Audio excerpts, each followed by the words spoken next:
All right, everyone. Thank you so much for coming in today. My name is Cynthia Garcia. I am one of the Palomar counselors. Have been working with dual enrollment, so I've been working with all the districts that work with Palomar. I'm also an instructor at Palomar. I also work as a counselor and instructor at MSJC in Temecula. So a lot of us counselors work at several different schools. So like I mentioned to you guys, those that were coming in, definitely don't want to keep you guys here too long. I'm really just going to go over a very short PowerPoint presentation, maybe like 12, 13 slides. But what I really want to do is just open it up for your guys' questions. If you guys have questions while I'm doing the presentation, you're more than welcome to put them in the chat. And then that way I can go ahead and answer the questions as they go. Okay, so I'm going to go ahead and share my screen, and then we'll go ahead and start the presentation. Like I said, it's really short.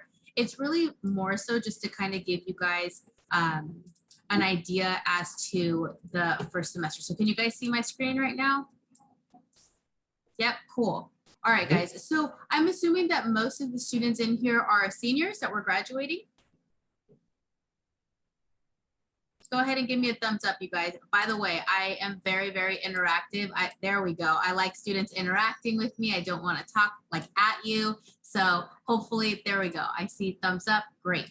Okay. So one thing you guys are going to learn is that it is a whole new game, you guys. Okay. Going to college. The transition is real.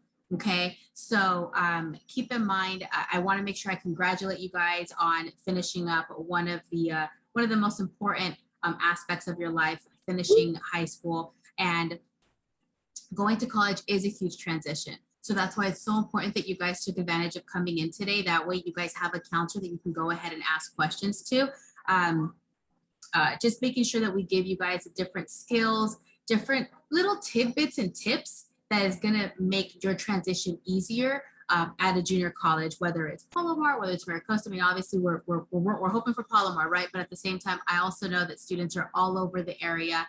I have Temecula students going to Palomar. I have Escondido students going to MSJC. It's really weird. So at the end of the day, I'm here to make sure that I give you guys the tips and tricks and different skill set that you guys need to make your first semester as not as difficult as it's probably going to be. I will tell students, accept the fact that it's going to be a little challenging, you guys. It's your first semester, right? After your first semester, trust me when I tell you, it's going to be easier. But go with the flow, accept the fact that your first semester is going to be challenging. You're not going to understand the coursework. Even though some of you guys have been doing dual enrollment classes, it's very different once you're there, right? Because you have the liberty, a lot more liberty than you do in school, right? So we just want to make sure we kind of go over some things. So, okay, so when it comes to your emails, okay, your email is extremely, extremely important. This is where we go ahead and talk to you guys and communicate with you guys. So please do not use your high school email when you're starting college. You want to go ahead and have a secondary email, because a lot of you guys are going to lose that email once you graduate. And a lot of students are like, oh my God, I can't get a hold of my instructor. I emailed them and now I can't log into my high school email. So either, I don't know about you guys, but I have like one of those spam emails where it's like, okay, it's like coupons and stuff like that. And then I have my professional email, which is more with my name and my last name. And that's really the one that you want to use. Now, here's the thing. When you go to a college or university, you will be given an actual college email. That is the one that you want to make sure you are communicating with when it comes to your instructors, when it comes to faculty, staff, financial aid. They're going to always be emailing you guys to your Palomar email. So you want to make sure that you're consistently checking your student email, okay? When you're communicating, for those of you that are still going to be communicating with me for the rest of the semester, there's my email if you guys have any questions. I try to get back to you guys as soon as I can. Obviously, as I mentioned earlier, I do work at 2 different colleges. Today, I worked half the day at MSJC and half the day at Palomar, so it can get a little tricky. But if you have these really quick questions that you guys want to go ahead and shoot, just go ahead and shoot me an email and I'll try to get back to you within 24 to 48 hours. Now, keep in mind when you're communicating with your instructors, a lot of you guys already know through Canvas, you can communicate with them there too. And anytime there's an email exchange, you guys also get an email to whatever email you used for your application. Okay, so a lot of the time students are like, I don't want to keep checking my email. I already checked my regular email. Now I got to check another email. The good thing is anytime that you have a Canvas email from your instructor, A, you're going to get a notification for it, and B, you're also going to get it to the email that you provided. So I would just suggest to you guys and advise you guys to check your student email once a week, once a day, if you can, right? Maybe 2 or 3 times a week, right? Because you guys get a lot of information on there that it's extremely important. And a lot of students will miss their instructors' emails, financial aid emails, even students that applied for transfer, they don't check their regular email as often when they start putting in those applications for transfer. And they've actually missed deadlines and they've actually got their acceptance to universities rescinded. So just get into a better habit of checking your student email because it's really, really, really important. Okay. Now, one thing I want to make sure that you guys understand is your Canvas mailbox, your inbox on Canvas is not the same as your Palomar email, because your Canvas inbox is specifically for that particular class that you are in, right? So your instructors, your fellow classmates can email you within that particular class. But your Palomar email is all the different departments are going to be able to message you there. So that's why the good thing about the Canvas inbox is that you get notification in your regular Palomar email saying, hey, you have an email in your Canvas, and you can actually respond through there. So I just want to make sure that everybody knows that that they're 2 different things. Okay. So accessing your email, I think a lot of you guys may know this already, but it's really, really simple. Once you go to your Palomar Outlook email account, you can visit office.com. You would use your Palomar student email, right? And the password that you use to go into your e-services. It's very simple. When you log into your e-services and you look at the welcome tab, it also gives you your email address there too. Okay, so it's really, really accessible, you guys. It's very simple for you guys to find. You can also access your student email by phone. I know that all of you guys have your cell phones on you, right? Literally, mine's right here next to me, right? So we know that you guys have that on there, have the phone on you. So just try to have all these different things on your phone. It makes it a lot easier than having to log into a computer.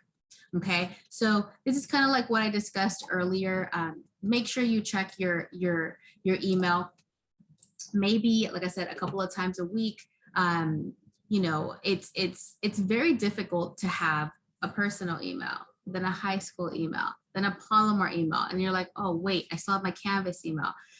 I understand it can get very, very difficult, but if there is, once you guys graduate, you obviously will have one less email account, right? And you're going to have your personal and your Palomar email account. Always go to your Palomar email account, even though you are communicating with people on Canvas. Like I said, the message is also going to go to your Palomar email anyway. So you may as well just use that main inbox instead of confusing yourself and going to Canvas and thinking it's something else. Okay. When you're in Canvas, how often should you log into Canvas? How often should you log into your classes? Now, so a lot of the classes are going to be, we're slowly trickling in, having on-site classes in the fall as well as the spring. So some of you may not have a Canvas with classes. If you guys decide to take all your classes on site in person, you're more than likely not going to have a Canvas account unless the instructor wants to receive documents through Canvas, and they'll go ahead and have a Canvas shell for that particular class. But let's say you're like, I want all online classes, I work and I don't want to go to class, I don't want to go to in-person class, I don't want to go to campus, then you're more than likely going to have all your classes on Canvas. Then how often should you log into there? That's really up to you. That's where the freedom comes in as a college student. You know, I used to log into my classes maybe 2-3 times a week, because for some reason I'm like, oh, well, I did all the work, but let me just double check and see if there's anything that I missed. Sometimes you guys have discussion board questions that you have to go ahead and answer throughout the week. So that might require you to log in minimum 2 to 3 times a week, because you might have a discussion board in the middle of the week, at the beginning of the week, and then an assignment due at the end of the week. So how often should you log into Canvas is really up to each individual student. If you can get all your work done at the beginning of the week and you're great managing your time, then you can totally do that too. It really just depends on each particular student. Okay. So Canvas, these are all the different videos and sites. And since I'm going to go ahead and record this and send this to you guys, then you'll be able to have all of these links for you guys to watch. So for those of you that are obviously registering for online classes, there's something that you guys also need to understand about the way the classes are being offered. There's asynchronous and synchronous instruction. So you want to pay attention to what type of class you're doing, because some classes will physically require you to log in at a specific time on a specific date, which is kind of like what we used to do when you went to class on site, right? You would go Monday, Wednesday, 2 to 3:30, and you would physically go to class. So we have those Zoom sessions that are particularly, you have to log in there at that particular time. It's not like you can just log in, and review the video. It's not the way it works. But then you have the other classes that are open anytime classes. And those are the ones that are kind of like the instructor kind of gives you a time if you can log in. If you can't, they're more than likely going to record the session and you can do the work at a later time by the deadline that they give you. Okay, so when it's asynchronous, that's the no Zoom meeting. That's our scheduled time. It's you're literally kind of just doing the class, not at your own pace, but you're kind of doing it on your own, right? Where synchronous is like, hey, you need to be here Monday, Wednesday, 2 to 3:30. So think of synchronous classes as it's an on-site in-person class, but you're doing it through Zoom. Okay, synchronous is your on-site in-person class on campus. Okay, the asynchronous is the hey, you can do your work by the deadline. You don't have to log in at a specific time, because I'm not sure if some of you guys have jobs. I'm not sure if some of you guys are going to plan to get jobs. So it's very important that you guys manage your schedule. Okay, how to stay engaged in the synchronous class. I know it's easy for everybody not to have the camera. I get it, right? But it's a great way to stay engaged. Okay, it's a great way to stay engaged and participate. All my students in my classes, I don't say, hey, turn on your camera, but I say, hey, it'd be great if I was actually talking to people, right? Instead of just talking to names. And lo and behold, the cameras start popping up. And just so you guys know, like half of your instructors, okay, we are in legit PJs. Okay, we're not gonna say we're not. I mean, like right now I'm in jeans, but usually I'm in PJs, right? Professional on top and PJs on the bottom. We have to also be mindful that we're all working from home. Okay, so that's a great way to stay engaged. If a lot of the classes are still going to be online in the summer, the classes are going to be online. So just be mindful that turning on the camera, believe it or not, actually helps you stay engaged in the class. These are some more videos that, like I said, is part of the presentation. So we'll go ahead and you can check them out afterwards. So online instruction, like I mentioned, summer classes are going to be online. Fall classes are still going to be online, but there are going to be some on-site classes that are going to be offered in the fall. So what are some of the struggles of online instruction? You have to be extremely dedicated and dedicated to logging into your class, very disciplined, right? You don't have to physically go to campus on Tuesday, Thursdays from 12 to 1 because it's an online class. You can pretty much log into your Canvas and do the work. So that's one of the biggest struggles for students is staying focused. Okay, so if you know that that is not you, you're probably better off taking an on-site class or maybe doing one on-site and one online. That way you can kind of see which one you prefer. But just keep in mind that online instruction can be difficult for some students, right? So just keep in mind if you do have a job, if you do, if you know that you're not disciplined to log into your class, that's the one thing about being a college student. It's your responsibility to figure out what works for you, right? You're the accountable one. It's not your awesome counselors. It's not your parents anymore, you guys. It's legit you. So the responsibility and the accountability falls on you as to what is going to work for you, right? Some of the things that you can improve the online experience, like I said, turn on the camera. Turn on the camera.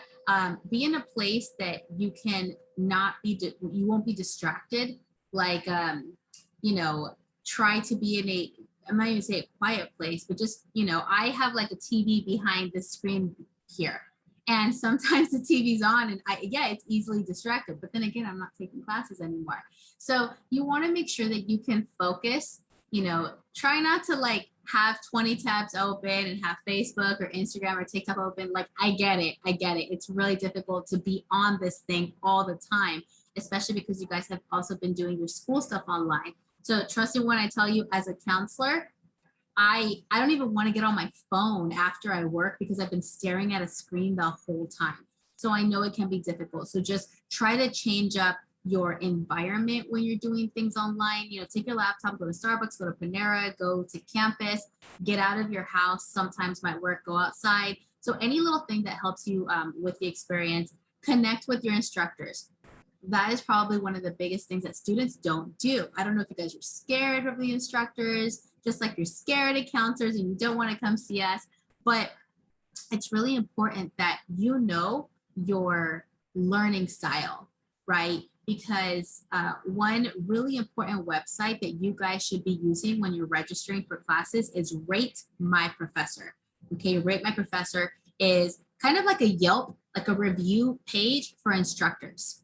Okay, so Rate My Professor is a great resource for you guys to see what kind of instructor you're looking at. So if you have 5 English 101 classes that you're choosing from and you're not sure which one to choose because you have no idea about the instructors, log into Rate My Professor and put in their Palomar, put in, you know, professor, whatever, and there's going to be tons of reviews from students saying, hey, this professor teaches this way, or this professor does this. You're like, oh, this professor only gives essays and this one gives essays and tests and quizzes. Do I really want to have pop quizzes? So Rate My Professor is a great resource for you guys, but you can also learn about their teaching styles, right? If you're a person that likes visuals, you might not like someone that's just completely lecturing, right? Or if you're someone that prefers a specific way of learning, then you might want to research that with Rate My Professor, because a lot of students will tell you, hey, this instructor just gives us the book and you have to do the work on your own, or this instructor teaches you in a very specific way. So it's up to you guys to kind of figure out how you learn and what's going to benefit you. Okay. And if you are having any issues with instructors, you want to make sure that you come talk to us counselors. If you realize after the first week or two that you're like, I cannot stay with this instructor, you want to make sure that you look for alternative classes to try to jump into, right? Unfortunately, it's not as easy as coming to me and say, hey, Cynthia, I don't like this English instructor. I want to go with this class over here with my friend, switch my schedule. It doesn't work that way, guys. What you have to do is you're going to have to look for another open class and ask the instructor, hey, can I come into your class? And they'll let you know, hey, you're a week or two late. Can you catch up? Sure. You're probably not going to need to catch up too much, but just be mindful that, you know, counselors don't have that much power anymore. Your schedule is yours completely. You get to do what you want to do with your schedule. So if you like sleeping in, then don't take an 8 a.m. class. If you work in the evenings, then go to school in the mornings. If, you know, if you work during the week or if you work on the weekends, then take all your classes Tuesday, Thursday, or Monday, Wednesday. So the schedule is really up to you. But just keep in mind, like I said, if you do have to change your schedule, unfortunately, counselors don't have the power to just wave our wand and change the classes. It's really up to you to find the available section, communicate with the instructors, let them know that you would like to go into their class, and then they would let you know if it's a possibility. Another thing is just your instructors really have the power to help you pass the class, right? So if you're struggling in a class, the first person you should go to is your instructor. Okay, it's not the counselor, it's not your friends, it's the instructor. Once you go to the instructor or even tutoring, but once you've already maxed out the different possibilities of going to tutoring, going to the library, going to the instructor, and then you realize, you know what, I'm not going to pass the class, or this is just, it's not going to work for me, then that's when you go ahead and come to us and say, okay, Cynthia, I already tried working with this class. I already tried talking to the instructor. I don't think I'm going to pass it, or I just can't really vibe with the instructor. I don't think I'm going to do well. What are my options? And then us as counselors will give you the different options that you guys have for that particular semester. Okay. When it comes to being a college student, the best advice I can give you guys is manage your time. Okay. I'm sure you guys can ask your parents, you guys can ask your older siblings that are in college, or even your counselor.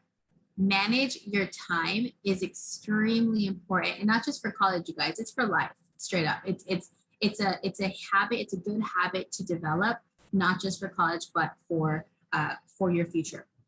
So you guys will hear these words a lot: a full-time student or a part-time student. Okay, so if you come in to see a counselor and you say, hey, I want to go to Cal State San Marcos and I want to do a business major.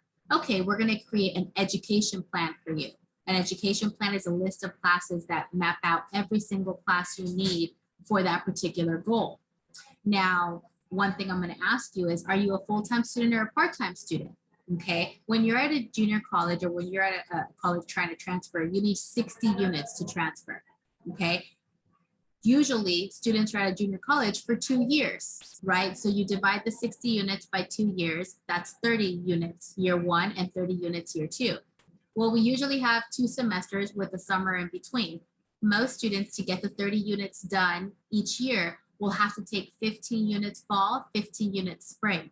A full-time student is 12 units or more.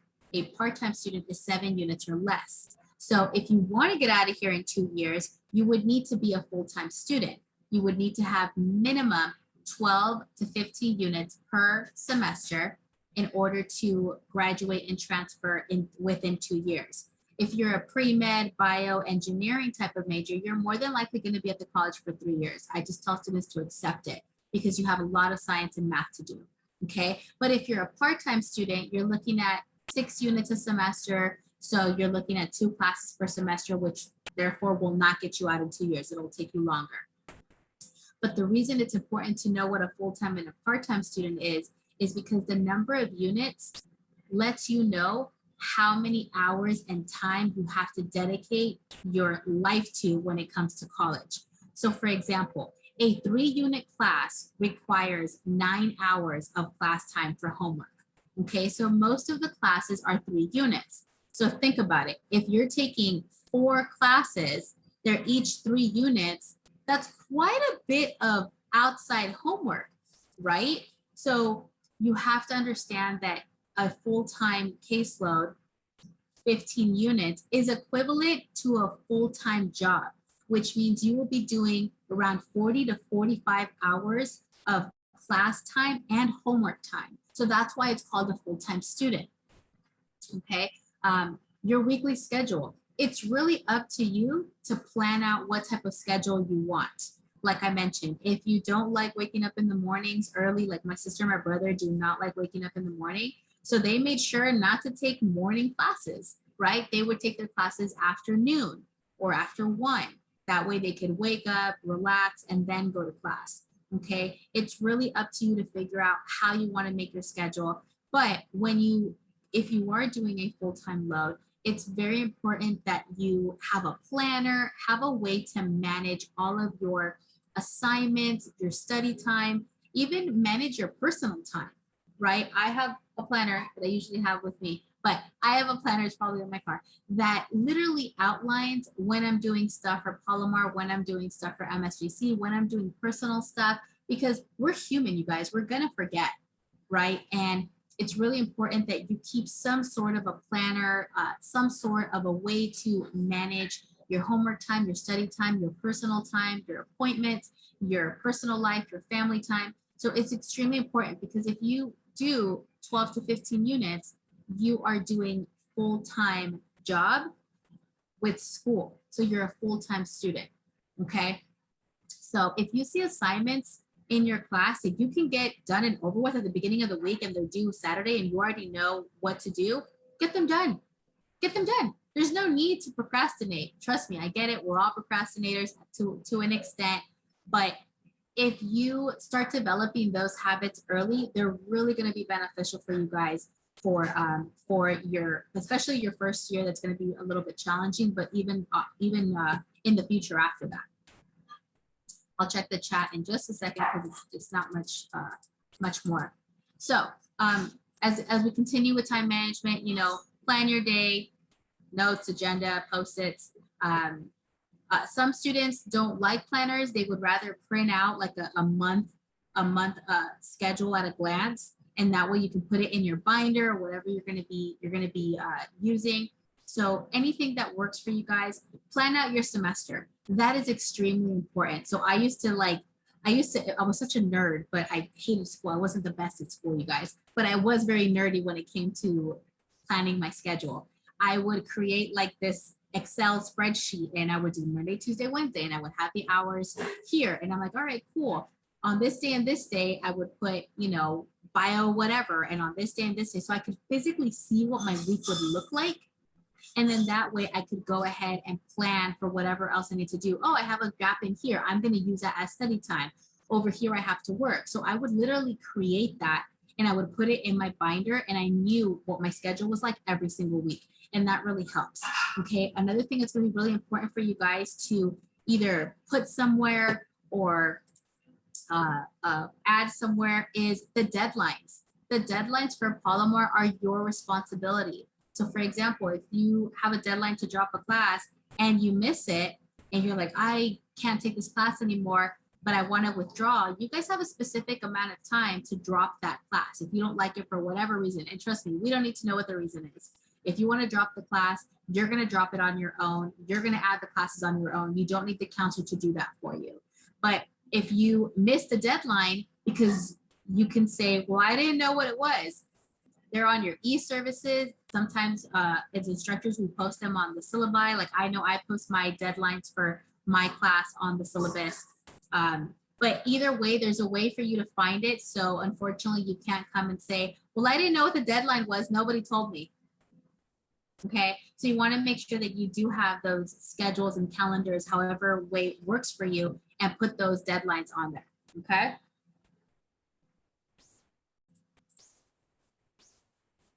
One of the hardest things for students to do, besides manage their time, is manage your time at home, right? Because we have responsibilities outside of school, right? We have to work, we have chores, we got to take care of siblings. So I understand that a lot of people are at home right now. We're all using our Wi-Fi at the same time. Like I was the first one to start working at home, but then my brother is here temporarily, and he works at Cal State San Marcos, and he's in IT. So now he's using the Wi-Fi, and sometimes it can get a little bit crazy when we're both talking to students and we're like, you know, lower your voice. And then my mom's downstairs and she's making noise, and then my sister's here, and I have a newborn niece. So everybody's everybody's using the Wi-Fi. We're sharing the house. So just make sure that you guys manage your time for being at home too. You know, make sure you rest, make sure you study, in a place that's conducive for you, that works for you. Okay. Make sure that you designate specific time to do specific things. During this time to this time, I'm going to work, right? During this time to this time, I'm going to chill and I'm going to watch Netflix because I need my Netflix time. Okay. So it's important for you guys to manage your time however you want. When you're in school, just giving you guys a little tip, when you're in school full time, it's really hard to have a personal life. Okay. So that's going to be something that you might have to sacrifice a little bit just to make sure that you you complete your goals. Okay. So one of the most important things of being a college student is seeing a counselor. Okay. Just make it a habit once a semester to see a counselor. Why? Because let's say you guys come in to see me in the fall and say, hey, Cynthia, I want to go to UCLA and I want to be a psychology major. Great. I'm going to create your plan, right? Your plan from all the classes that you need from start to finish for UCLA as a psych major. Now, let's say the following semester, you decide to change your major and you want to do political science and you want to go to UC Irvine now. Don't completely blindly follow the plan that I gave you for UCLA and psychology. Come back and make an appointment and say, you know what, Sin, I've decided I want to change my major and change the school I want to go to.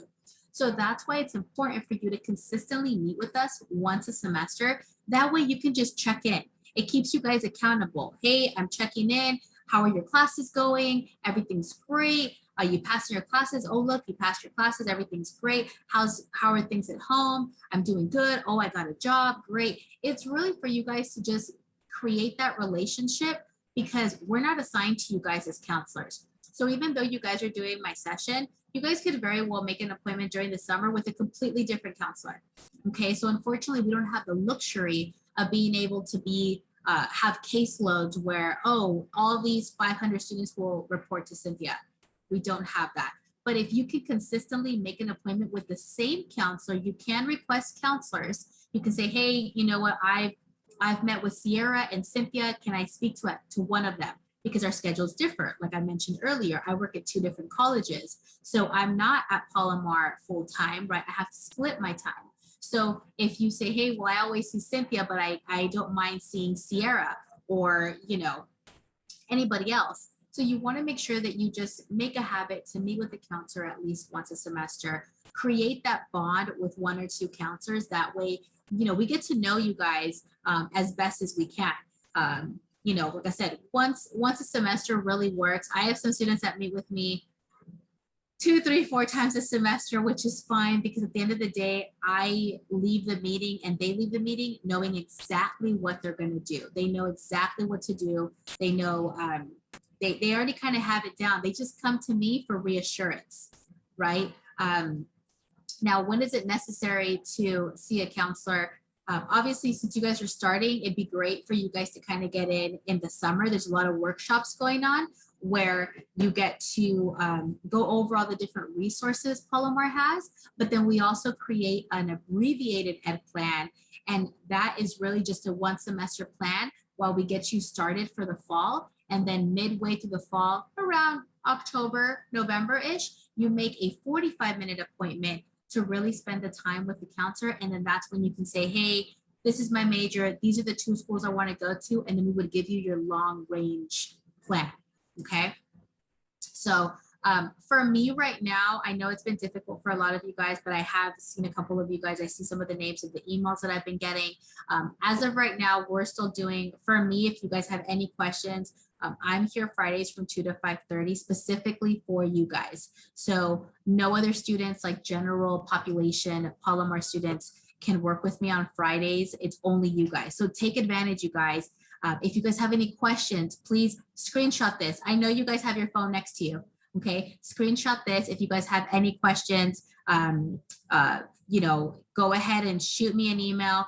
If I don't get back to you within the like 24, 48 hours, it just means that we're crazy busy, but we all know that Fridays I'm going to be available. So I will be responding to students. So if a couple of you guys have actually come in on Fridays in the Zoom sessions, you're like, Cynthia, I have a question, and we kind of go over a couple of the different questions that some students had. So if you guys do have questions, there is my email. And like I said, we're doing this from 2 to 5:30. I know the semester is going to end soon. So then that way, if you guys have any questions, if I'm not available, you know, because the semester is ending, then you can go ahead and just go into the counseling website and make an appointment with anybody. All right. So that was a really quick message. Let me go through the chat real quick. And do we get to choose if we want asynchronous or synchronous instruction? Giselle, yes. So when you are registering for classes, you can put on there, you'll see that it'll say, sometimes it'll say synchronous, sometimes it'll say asynchronous, other times it'll say anytime, and other time it'll say real time, this day on this time. Does that make sense? So if it says Monday, Wednesday, 2 to 3:30, then you know that that's the class that meets Monday, Wednesday, 2 to 3:30. If it says online anytime, that means it's one of the online classes that you don't need to meet on Zoom at a specific time. Does that answer your question, Giselle? And then while she's answering, will all the classes require students to do textbook work? So Giselle, can you unmute yourself and specifically, like, do you mean like, are all the classes going to require textbooks, or are all the classes going to require to be worked out of a textbook? Almost like I'm referring to like doing like notes and work out of the textbook. more specifically notes? So a lot of classes, a lot of instructors are moving away from physical textbooks, and we're doing online type of work, because first and foremost, textbooks are pricey. You guys, they're extremely pricey. I remember when I went to college, which was not that long ago, but it was, if I told you guys, our books, like for a full-time student, would cost me between $400 to $500. Okay, that's just for 4 classes. I'm like, if you guys look at Eric, he's shaking his head because that's how expensive textbooks are. So some instructors will still require textbooks while others will not. But it's really up to you if you're going to take notes or highlight, right? I personally liked buying certain books because I liked highlighting in my books. They were my books and I like taking notes. But Giselle, if you're cool and you don't need to take notes, I mean, that's all you, right? So it really just depends on the student. Some people prefer ebooks because they don't want to physically have a book. They don't want to take notes. But when you're looking at, for example, math, you're going to be working out of a textbook. The instructor might have a lecture out of the textbook, and you might have to use the textbook for homework. For English, you're probably not working out of a textbook. You're reading different literature and different articles and books, and your essays may be in response to what the book was. Same thing for history. You're more than likely going to have a textbook, and they're going to be giving you lectures out of that textbook. So it's up to you if you want to take the notes for that or if you want to listen to the lectures. So it really just depends on the instructor as well. It's really important that when you guys start a class, when you start a class, you look at the syllabus. The syllabus is like maybe between 2 to 10 pages for some instructors. And it's basically your little Bible for that class. It tells you how you're going to be graded. Sometimes it gives you the different assignments you're going to be doing, the philosophy of that particular instructor. It should have the contact information for that instructor. So it kind of has everything outlined for you as far as what you need to be successful for that particular class. Okay, so Giselle, does that answer your question as far as like the textbook and taking notes and if working out of a textbook? Yeah, you answered both of my questions. Great. Okay, so then I have a couple of other questions here. Okay, good. Okay, is it possible to go beyond 6 years for UC transfer? Okay, a question I got, is it possible to go beyond 60 credits for UC transfer? I know I will leave me with a workload. Some of you, depending on your major, will have more than 60 units. Okay, depending on your major, it could be bio, pre-med, engineering, biochemistry, chemistry, physics, math. Some of you guys may have more than 60 units, but it's extremely important that you come see a counselor because we do not want you guys taking classes you don't need. That's why a counselor is extremely important. I appreciate if you have friends that went to college. I appreciate if you have parents that went to college. At the end of the day, we're the pros. So please just come confirm with us and say, hey, do I need these classes? Because at the end of the day, you guys don't want to be here unnecessarily long, right? And taking unnecessary classes. Okay, so we want to make sure that when you meet with the counselor and you say, hey, I want to go to this school for this major, then we'll go ahead and give you every single class you need. That's why it's important to get into the habit at the beginning, because you're like, well, I'm just going to take gen eds. That's the one thing I hear on a daily basis. And yes, we know that at the college you're taking gen eds. The problem is there's specific gen eds that you guys need to take. You don't just take random gen eds. Your gen eds depend on your major. Your gen eds depend on the school you're trying to go to.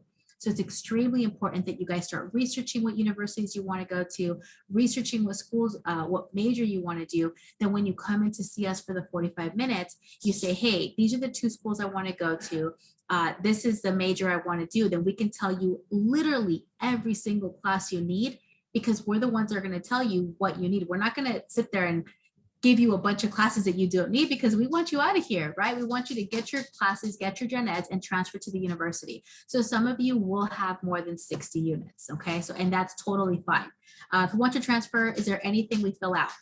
So great question. Once you guys are done with your 60 units, as you continually meet with the counselor once a semester, we will start letting you know, hey, this is the semester that you're going to be applying for transfer. If you're going to a UC or a Cal State or any university, you're going to have to do the application for that university, right? So when it comes to UCs and Cal States, the application is a full year in advance. So that's why it's important for you to continually meet with a counselor, because let's say you meet with one of us in the fall and you're like, great, I got my ed plan, my full plan. I know exactly what class I'm taking for the next 2 years. And then you don't see us again, right? Then you come in your last semester, you're like, great, Cynthia, I've been here 2 years. I'm ready to transfer. When do I apply? And I'm going to tell you, you haven't seen us in 2 years.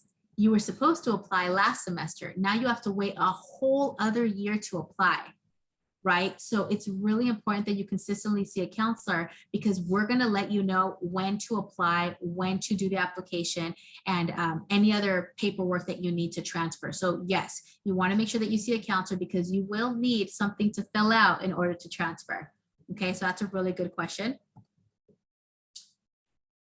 If I got a D in high school class, do I need to make up the grade at Palomar? So once you keep in mind that once you guys are at a junior college, once you get to that 60 unit threshold, your high school grades don't matter anymore. Okay, they strictly only look at the grades that you took at Palomar or whatever college you go to. So that's why, you know, some students are like, I wasn't the best student. And that's, you know, I had a 2.5 or a 2.0 in high school. All right, college is a whole other game. It's a clean slate, okay? And you can go ahead and take your 2 years, get to your 60 units, and maybe you had an epiphany and you're like, oh my gosh, college is so much easier than what I thought. And I got straight B's and, you know, straight A's, and I got a 4.0. And don't worry about your high school grades anymore, because they're going to go ahead and look at only your college stuff. Now, if you took a dual enrollment class and you got a D, that's a little bit different, because dual enrollment class, not only is it satisfying your high school stuff, it's also giving you credit at Palomar. So that's a little bit different, okay? Do you think 4 classes for the first semester is good? Yes. If you're trying to do full-time, if you're trying to get out of here in 2 years, if your number one priority is school, then yes, 4 classes is really good for your first semester. You're probably going to be a full-time student. Okay, but I also want you to just be mindful of what I talked about as far as the workload, how much time you're going to be investing in school. So keep in mind that if you guys are looking at having a job, great, I'm all for it. Guys, I worked full-time, I went to school full-time, and I commuted for an hour and a half every day. Okay, so is it possible? Yes. Is it easy? No. Can you do it? Sure. Do I advise it? No. Okay. If you are a first-time student, first generation, whatever it is, your first semester, just get your feet wet. You know, try not to get a job yet. If you have to, I had to get a full-time job because I had to help my mom. She was a single parent. But if you end up needing to get a job, don't work more than part-time, 20 hours max. 24 is already pushing it. Okay, but that's because you're literally, remember, you already have a full-time job, right? It's school. So imagine having 2 full-time jobs. Okay, so yes, 4 classes for the first semester is good, especially if you are on that track to want to get your 60 units within 2 years and you want to make sure that you get all your classes. Yes, but just make sure, like I said, that you guys meet with the counselor, hopefully over the summer, just to kind of go ahead and get you your ed plans. Or you can do some of the workshops that give you the abbreviated ed plan, so you know what classes you should be taking your first semester. At the end of the day, you guys should be taking English for your first class. You should be taking your math for whatever major you're doing, and then a couple of gen eds, either political science, history 101, Chicano studies 101, history 102, African American studies, dance 100, art 100. There's tons of gen eds you guys can choose from, but no matter what, the 2 most important classes that everybody should be taking their first semester is math and English. And I know some of you guys don't like math, and I know some of you guys don't like English. Trust me when I tell you, just get it over with. Okay, I hated math, guys, but I had to get it over with. Okay, so let me go on here. A lot of good questions. Is there any class or group we could sign up to help us find our path and what major we want to pursue?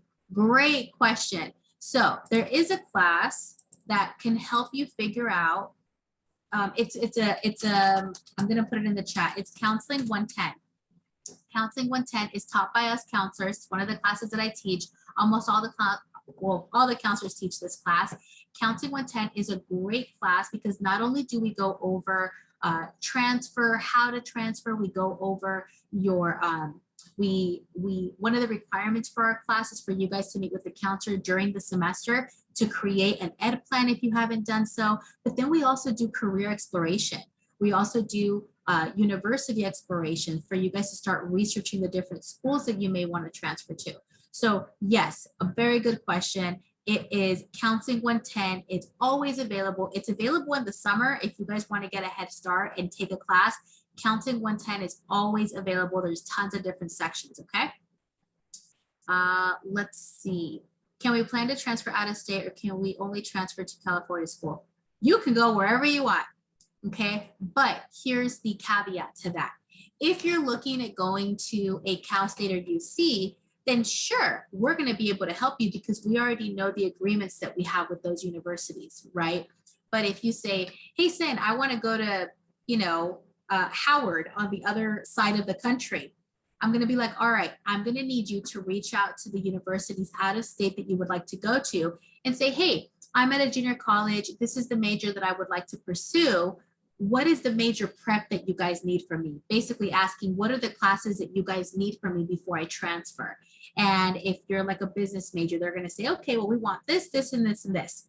Well, then you take that information and you come back to us, you make an appointment with us and say, hey, Cynthia, I met with this, I emailed these couple schools out of state. They told me these are the classes I want. Well, then I'm going to help you build an ed plan as best as I can for those classes. Then I'm going to tell you to go back to that school and say, hey, my counselor helped me build this ed plan. Are these classes, will they suffice for what you want? So it can be a lot of work when you're doing out of state schools, but it's totally doable. And it also allows you guys a little bit more, it gives you guys the opportunity to be a little more independent, you know, and that's what college is about, you guys. It's really about being independent, kind of being accountable. Like I mentioned, you know, it's not so much the responsibility of your counselors and your parents anymore. It's really yours, right? So you guys have to kind of stay on top of the ball and be proactive. So yes, you can transfer to an out-of-state university. You don't only have to stay in California. What if you're not sure what you want to major in? Oh yeah, like I said, the Counseling 110 class is a perfect class. If you're not sure what you want to major in, you have a little bit of time to make that decision. So, you know, you're still going to need the English, you're still going to need a couple of gen eds, but you have about a semester or so to kind of help you, give you that time to start researching what you want to do. So for those of you that aren't really sure what your major is or what career you want to go into, I highly advise taking the Counseling 110 class, because that class is really going to be able to give you different ideas and career options. And then we also have the Career Center. So for some reason you're like, I still don't know what I want to do. Then we have different assessments that you can take. Like when I was younger in high school, I took this assessment called the Strong Assessment and the MBTI, and I'm pretty sure your counselors know about it. And when I took it, it said I was going to be an instructor, a counselor, a social worker. And I was like, ew, no, I'm not going to do that. I wasn't that good of a student. I didn't have the best grades. But then lo and behold, after my bachelor's, I went and I was like, I want to be a counselor. So I ended up getting my master's degrees, and lo and behold, here I am. So those assessments really, really help you out to start researching other careers and what you would be good at, okay? I need help with my classes to make sure I'm taking the right ones for what I want to do. Do I make a one-on-one appointment again? Yeah, I mean, usually when you want to check and see if you're taking the right classes, you can make a quick one-on-one appointment and say, hey, these are the classes that I chose. But keep in mind that once you make the one-on-one appointment to make an ed plan, you don't need to check in with us, because the ed plan literally tells you what classes to choose. So as long as you're choosing the classes from the education plan, you're taking the right ones. Does that make sense? You mentioned that you're recording this meeting. We'll have access to the, yeah. So I'm going to go ahead and send it over to Eric, and then I think he'll be able to go ahead and send it to the different schools that basically had students come in here. Awesome. Thank you, Eric. We have taken a couple of AP math classes and passed AP tests. Do those credits apply to Palomar? Yes. If you took any AP tests, or if you're still, I think some students are still taking them this month. If you have AP tests that you received a 3, 4, or 5 in, you want to bring that to your 45-minute appointment. Okay. If you did math or English, then you will skip over one English class. And depending on which math you did, it might just fulfill the math requirement for your major. So for example, if you're a psychology or sociology major and you took AP stats and you received a 3, 4, or 5, you don't need to take math anymore. You're done. Your AP stats score will satisfy the math requirement for your bachelor's degree. Okay. It also depends on the school. Some schools might require you to have 2 math classes for psychology or sociology, but it depends on where you transfer to. But as far as Palomar is concerned, and most universities, UCs and Cal States, once you do your AP scores or AP tests and you receive a 3, 4, or 5, you will get credit for that. So it's really important that if you do have math and English, that you get those transcripts or your scores through College Board and you turn them into admissions. That way they can go ahead and put them into your student file. Now keep in mind, if you took AP classes, that will not count. Only if you took the AP tests. Okay, so hopefully that answers that question. You want to transfer to a UC school in 2 years, would you recommend Palomar or CSUSM? So CSUSM is a university. If you haven't been accepted, I mean, it really just depends. I literally went to Cal State San Marcos like 4 days after I graduated high school. Okay, I didn't even take a break. I literally went straight into a summer session just to get ahead. And I knowing what I know now, I would have much rather gone to a junior college first before transferring to a university. Why? Because you go into debt a lot faster going to a four-year university. And I'm not here to say one is better than the other, but I made sure my siblings went to junior college first. And one of them is about to graduate next week from San Marcos, and my sister's about a couple of classes away from transferring to there too. And they virtually have no debt, and I have a lot because I went that route. So, if you are trying to go to a UC school is more expensive.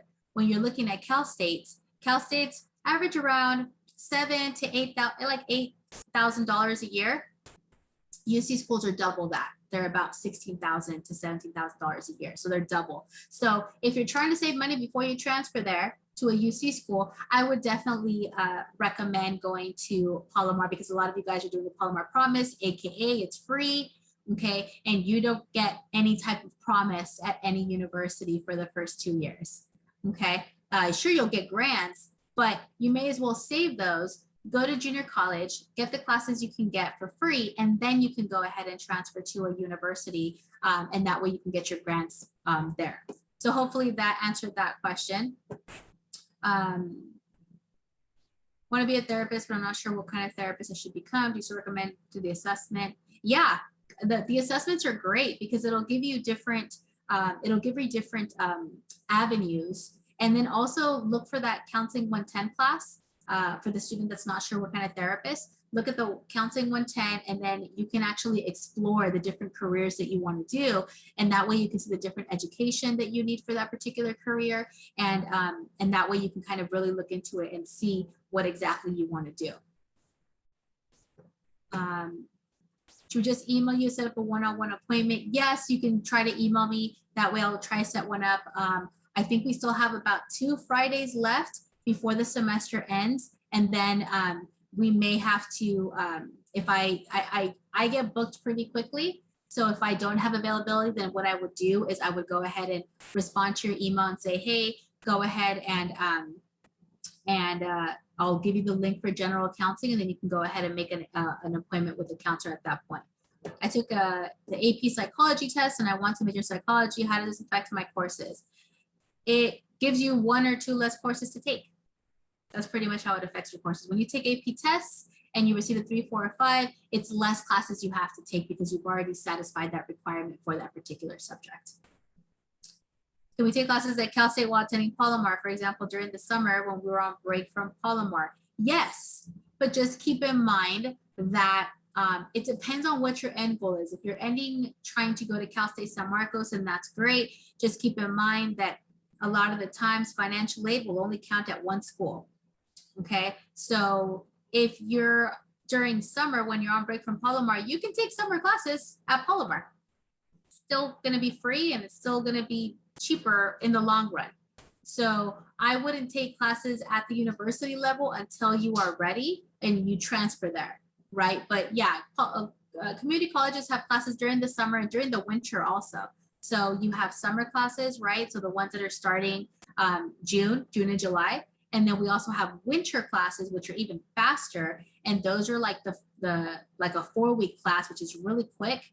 And that's, I believe, the month of January. So there's definitely different times where you can take classes to catch up or to just get more classes under your belt because, you know, you may have a high unit major. Okay. Darashika has different careers that we could do research on. A simple Google search will do wonders. Okay, guys, we're all on our computers, right? So looking up different careers, like if you want to do therapist, look up different avenues for therapists. What kind of therapists? What kind of therapists are there? You know, start learning how to do that. Start learning how to research. You're gonna have to do a lot of research in college, okay? But at least start doing that with baby steps. Like I said, another class, like the Counseling 110 class is a great class because that's really going to help you with the career portion of it. Okay. And then also have the career center and they can really guide you as far as that as well. Is a one-on-one appointment also on Zoom or in person? I think right now we're still doing them on Zoom, but I believe we're trying to go back in the fall. At least some counselors will be there a couple of days, but we haven't announced anything yet. So please make sure that you pay attention to your Palomar email because you're going to get all the information there. They usually send out emails at least once a week or like kind of like the status of the college, but pay attention to that. Go to the website, see if you see anything. But for now, they are still being done on Zoom. Okay. So great questions, by the way. I wasn't expecting that. I had so many questions. I was like, oh my goodness, they're never going to stop, which is great. Okay. Any other questions that you guys can think of? I don't want to keep you guys here too long, but at the same time, I want to make sure that your questions have been answered.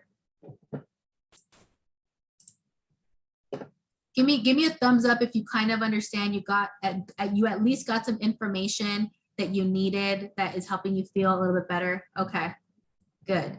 Is the TAG program something we can talk about in the one-on-one appointment? Yes, the TAG program is something that we'll probably talk about a little bit later at your time at the college. We'll just briefly discuss it.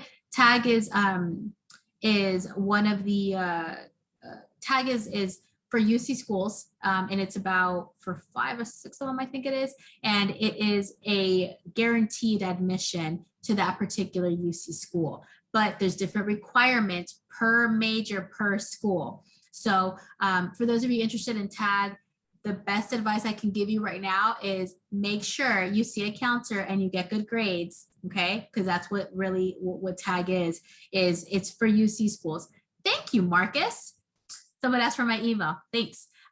So yes, we can go ahead and discuss TAG. But like I said, TAG is something that you're probably going to discuss probably after your first year. And then that way, you know, we can go over that and go over the different schools. Am I able to set up a one-on-one plan with you to make an education plan? Yep. Go ahead and just send me an email, guys. And then, you know, I can already tell that my Fridays are going to get pretty full next week and the following. So that's good. I'm glad that you guys are taking advantage of this. You know, it's you guys have like a counselor right now, literally assigned to you for 2-3 more weeks. Take advantage, right? Get your ed plans in. That way, you know what to take in the summer and the fall if you are interested in taking courses. Okay, so what I'm going to do now, it doesn't look like there's any more questions. A lot of thank yous. You're welcome. That's what we're here for. So I'm going to go ahead and stop the recording.